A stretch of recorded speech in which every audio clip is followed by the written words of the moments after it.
Drama serial माँ की next episode बहुत ज़्यादा इंटरेस्टिंग होने वाली है। आने वाली एपिसोड में आप देखने वाले हैं कि जिसका टाइम होता है वो भी कुछ दिन के लिए होता है। टाइम जब ओवर होता है तो उसको बहुत ज़्यादा पछतावा होता है, और जब किसी पर टाइम होता है तो उसे कुछ नज़र नहीं आता। सेम आसिया के साथ भी ऐसा ही हो चुका है।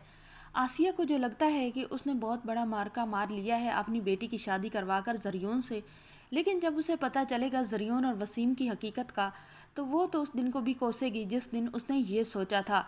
और जो है बतूल, वो भी बहुत ज़्यादा पछताएगी, क्योंकि जब किसी के हक पर हम डाका मारते हैं, डाका डालते हैं, तो ऐसा ही होता है। डाके वाला जो होता है माल, ना तो वो उसमें कोई बरकत होती है, सुकून देता है, और ना ही डाके वाले रिश्ते साथ चलते हैं। ज़रियून की जब उसे हकीकत चलेगी पता कि ज़रियून का तो 20 लड़कियों के साथ और भी चक्कर होगा, तो बतूल जो है अब वो बहुत ज़्यादा डिसअपॉइंटेड हो जाएगी। बतूल अपनी माँ से कहेगी कि मामा आपने बहुत गलत किया, हमें ये रिश्ता बिल्कुल नहीं करना चाहिए था। ज़रियून जो है पहले तो बड़ी बातें करता था, लेकिन अब जो है वो सीधे मुँह मुझसे बात भी नहीं करता। लेकिन जो होगी आसिया उसे समझाने की कोशिश करेगी, कहेगी कि अब तुम गुजारा करो, पहले तो तुम इसके लिए मर रही थी, तुम्हें लगता था कि ज़रियून दुनिया का आखिरी लड़का है, अगर तुम्हारी इसके साथ शादी नहीं होगी तो तुम खुदकुशी कर लोगी। अब तुम्हें क्या हो गया, अब बर्दाश्त करो ना, तुम्हारा लव है, मोहब्बत है।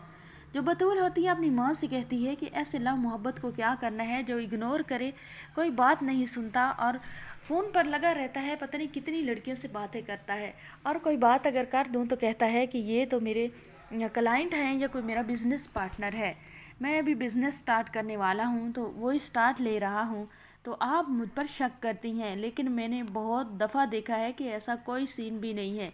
आपको लगता है ये ज़रियून जो है बिज़नेस कर पाएगा या कोई काम करेगा? आसिया जो होती है वो कहती है बतूल से कि बतूल, तुम्हारे अहमकाना फ़ैसले में पहले मुझे बहुत ज़्यादा ज़लील किया है। अब अगर तुमने कोई भी ऐसा कदम उठाया जिस पर अदील ने मेरे साथ कुछ किया, तो मैं खुद को ख़त्म कर दूंगी। अब बतूल जो होती है उसको तो जैसे को तैसा मिल जाता है। बतूल अब ना तो माँ की तरफ की रही है और ना ही ज़रियून की तरफ की रह गई है। अब जो होती है बतूल, वो माफ़ी मांगती है राह से। वो राह से कहती है कि राह, तुम्हारे साथ ज़्यादती करके मैंने समझा था कि मुझे बहुत सारी खुशियाँ मिल जाएंगी, लेकिन मुझे आज रियलाइज़ हो चुका है कि किसी के साथ ज़्यादती करके या किसी के आंसुओं पर हम अपनी ख्वाहिशों का महल बिल्कुल नहीं बना सकते। आंसुओं के साथ साथ वो जो महल ख्वाहिशों का बना होता है वो साथ ही बह जाता है।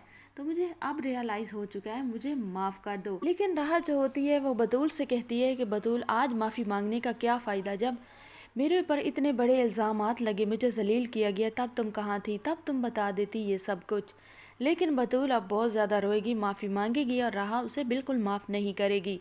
बतूल का बुरा वक्त शुरू हो चुका है, ज़रियून उसे बहुत ज़्यादा जलील करता है।